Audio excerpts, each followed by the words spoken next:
कुंभ नगरी प्रयागराज में मां गंगा की कल कल करती धारा भक्तों के लिए पलक पावड़े बिछाए हुए हैं। संगम के इसी पवित्र जल में जब भक्तगण डुबकी लगाएंगे तो उनकी भावना है कि मां गंगा का पानी उनके सारे पाप धो डालेगा।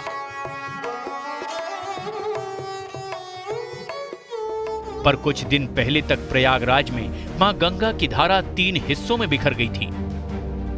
इससे गंगा की पवित्रता तो प्रभावित हो ही रही थी, महाकुंभ की तैयारी कर रही यूपी सरकार की चिंता भी बढ़ गई थी। सवाल था कि गंगा की धारा 3 हिस्सों में कैसे बटी। वहीं कुंभ स्नान के लिए आ रहे श्रद्धालुओं को डुबकी के लिए पानी कहां से मिलेगा। कुंभ मेले के लिए जमीन भी कम पड़ती। पर मुख्यमंत्री योगी आदित्यनाथ ने हार नहीं मानी। उन्होंने IIT गुवाहाटी के विशेषज्ञों से मशविरा किया और फिर शुरुआत हो गई मां गंगा की भटकी हुई धाराओं को एक रास्ते पर वापस लाने के लिए भागीरथी मिशन की।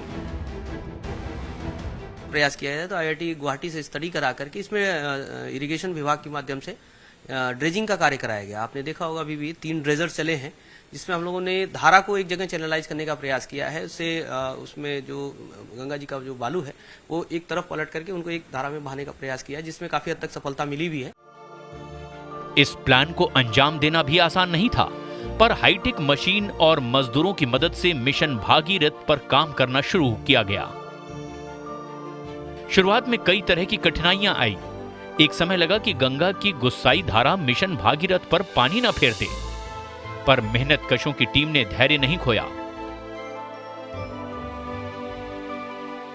गंगा के पानी में एक साथ 4-4 ड्रेजर मशीन काम करने लगी और ड्रेजिंग का काम और जोर पकड़ने लगा। आखिर में गंगा की 3 धाराएं एक प्रवाह में समाहित हो गईं। IIT गुवाहाटी और यूपी सरकार के अफसरों और मजदूरों की मेहनत रंग लाई और गंगा मां की भटकी धाराएं एक हो गई।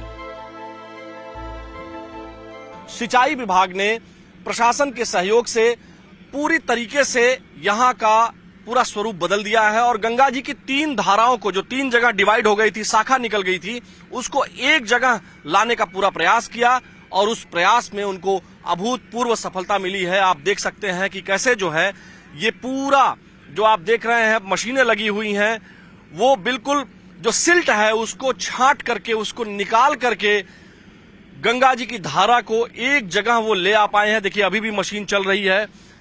प्रेशर से पानी को एक जगह खींचा गया और उसके बाद जो बालू, मिट्टी और तमाम जो उसके साथ गाद आई हुई थी, जो मिट्टी आया हुआ था, जो बालू था, उसको एक जगह किया गया है और ट्रैक्टर के माध्यम से, पोकलैंड मशीनों के माध्यम से उसे एक जगह एकत्रित भी किया गया है। हम नरेश सैनी जी से कहेंगे कि आप उधर दिखाइए जरा कैसे जो है मिट्टी वहां इकट्ठा की गई है। वहां देखिए मिट्टी पूरी इकट्ठा हुई है।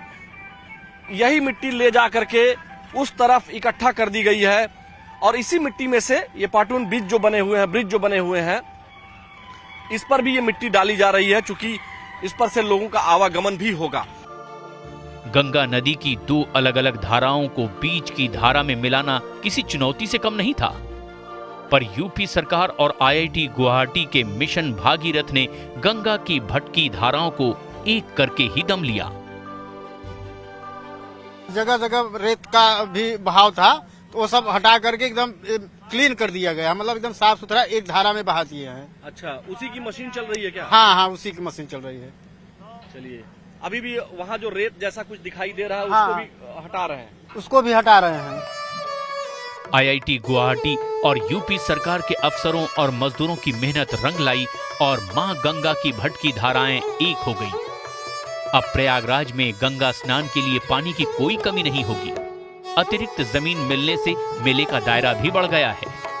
अब संगम क्षेत्र का सर्कुलेशन एरिया पहले से कहीं ज्यादा विस्तृत और सुव्यवस्थित हो गया है।